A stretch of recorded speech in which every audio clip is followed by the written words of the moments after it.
dyno today. Just trying to make some gains, do some research, find some things, you know, see what works, what doesn't. Our next move is to replace this MSD Atomic with the BTR. And this is the unported, yeah, this is unported? It's unported, yeah. I mean, I just kind of cleaned up the rough edges. I didn't do any kind of what I would consider porting, but we just kind of wanted to try a couple things with this intake before we moved to the BTR. And so we dropped the exhaust after the X pipe back. So basically from about behind the transmission cross member back, the exhaust is gone. So it's open X pipe. And these were the MagnaFlows. Yeah, MagnaFlows with the Cook's 2-inch and their X pipe. Surprise. Yeah. Didn't pick up much. Really didn't. It helped a little bit up top. It fell off less, but what we're kind of focusing on is the map reading them, the KPA. Dusty's right. He said something about that, and I think we're against the wall up here. Yeah, the map is dropping. If you see with the key off, with the key on, engine off. Yep. In an average day, and you're not in Colorado at 5,000, 6,000 feet, it should be somewhere close to 100 map. Exactly. So there's no vacuum, there's no boost. It's just, you know, no restriction, and no additional pressure. So in a perfect world, you should be close to 100 map at wide open throttle. If you're not, there's vacuum left in the intake, which means that there's a restriction somewhere between the intake valve and out here. Yep. So we were 95-ish.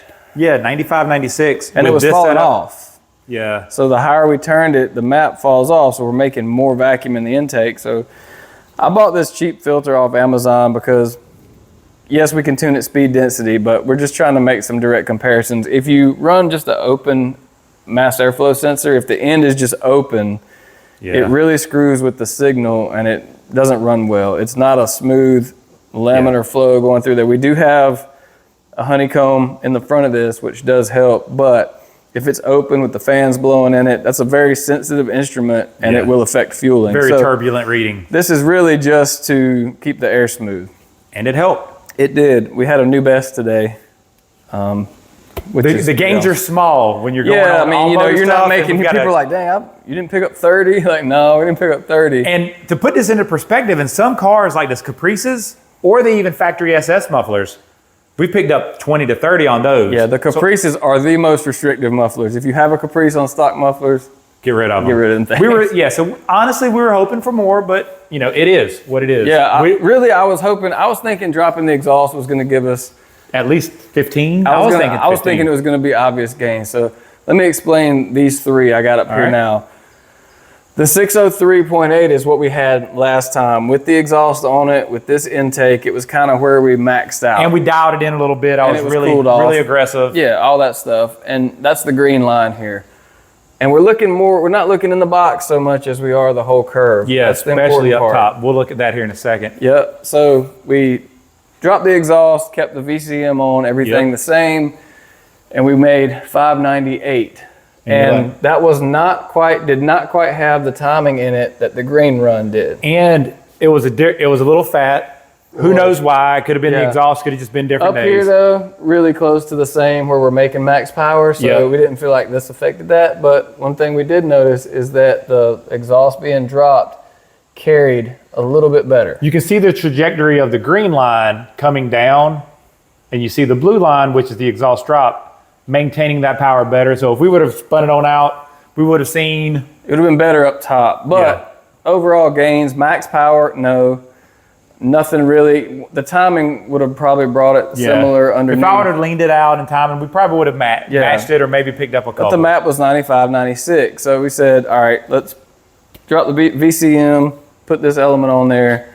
We did that and then added the timing back. Two things, but we added it back to where it was on the green line. Yeah. So anyway, much better power. It held it better, it made more peak, which is probably a lot to do with this reduced restriction because the map was 99, 98, 99. The lowest it went was 97, and I'll show you on the computer for that because like I said, we love data, but Dusty looked at it earlier, and the main thing that we saw with this map, which it should even be exaggerated when we put the BTR intake on here, hopefully, is the above 6,500 gain. This here doesn't look like a ton. That's 20 horsepower. Yeah, the scaling is kind of skews you. You're like, oh, that's not crazy. But let's zoom in, and we're talking the green line where we left last time versus the red line today. I'm going to take the blue line off because that is... It's negligible. Yeah, negligible gains there. So right here at 6,800-ish. Yeah, 20 horsepower. Yeah, I mean, that's pretty big. And of course, we can turn it on out. We just kind of we were trying to see about the peak power number but if we turn into 7 and shifting, it's gonna hold. It's almost 600 horsepower at 6,800. You can see the trajectory line. We always talk about where it's going. It's really steady. See how it's barely dropping? Yeah, it flattened out nice. Like right here, this is your 600 line, this dotted line. It's 600, it's 600, it's 600, it's 600. It really holds it. And then when we backed off, it was 598, 597. So where the green line, which was the VCM. With the exhaust on it. Correct. So, that's the thing we're looking at. We really think the up top gain is more of the intake than the exhaust. Yeah. Which also shows that you, like Dusty said, you can ride around with mufflers on there and know you're not giving up a ton of horsepower if you have a good muffler. It's definitely not crazy. I was expecting the MagnaFlows that were on here to be a little more restrictive. They weren't. They're actually really good. But if you're going to the racetrack, you're dropping that. Yeah, you got 50 pounds, right? You're saving weight and you're picking up your negligible gains show up on the timer. Right? For sure. So I'm happy with that. That's good knowledge.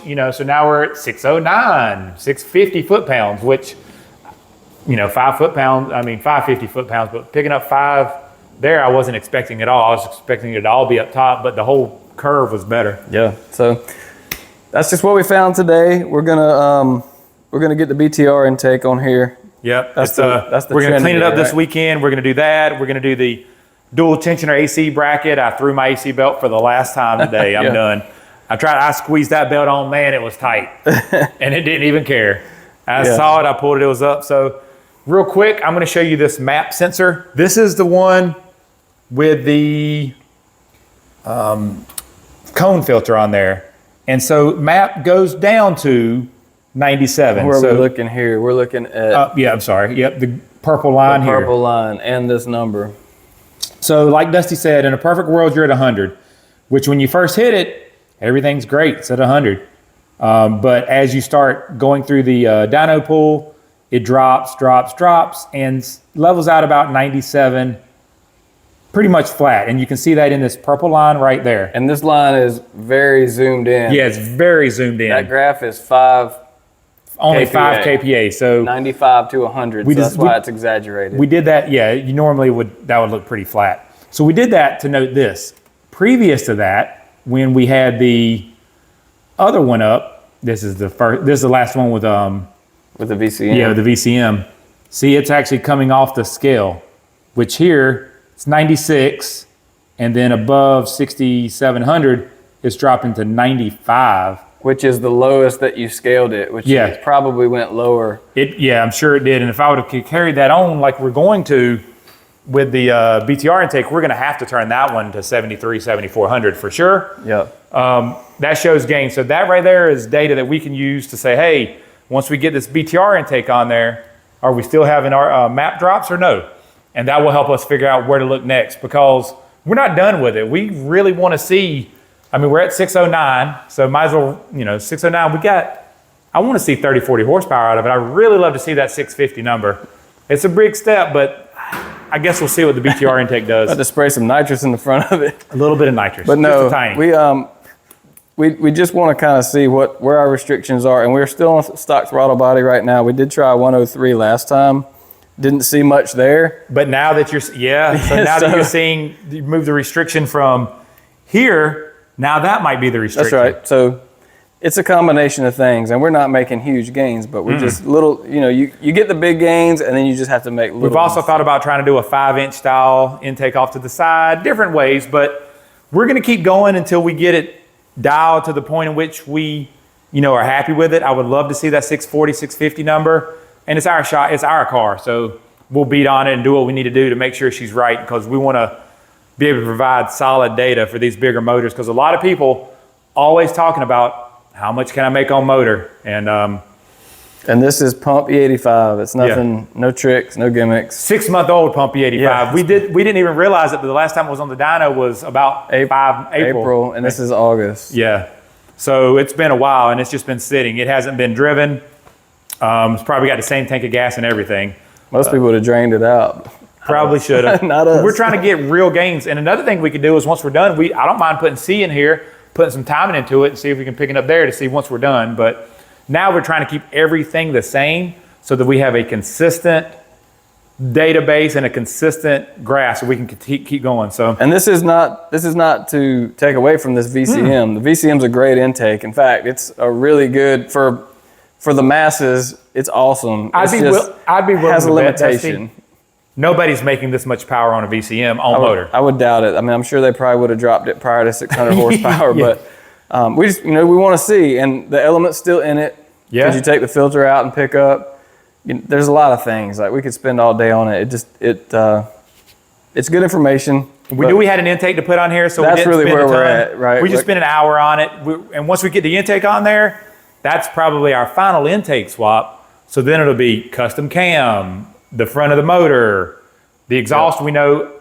I mean, I don't know if we'll drop the mufflers again, maybe at the end, but for tuning, to not just literally kill our ears. I don't think it's not that bad. And it may be more having to spin it harder. It may actually need to be dropped. So like I said, there's a million combinations, and we're going to try to do most of them so you guys don't have to. That's kind of what we pride ourselves in, is we're not an install shop. You don't bring your parts here and install them. You tell us kind of what your goals are, and we put together a good recipe to get you there. So thanks for watching. Keep up with this. Everybody's been asking about the BTR intake. We're excited about it too. We hadn't forgot about it. We kind of get real busy toward the first quarter of the year, first half. So we're trying to catch up on some of our stuff and get these in. So again, we appreciate it. And like I said, I do see all the comments. There's a lot of comments about this car, and especially with everybody talking 500 horsepower all motor cars and up. And 700 horsepower LS3s. Yeah. So we're getting there. So anyways, we'll be back hopefully within the next week or two on this one with a new intake. Thanks again, guys. Stay tuned.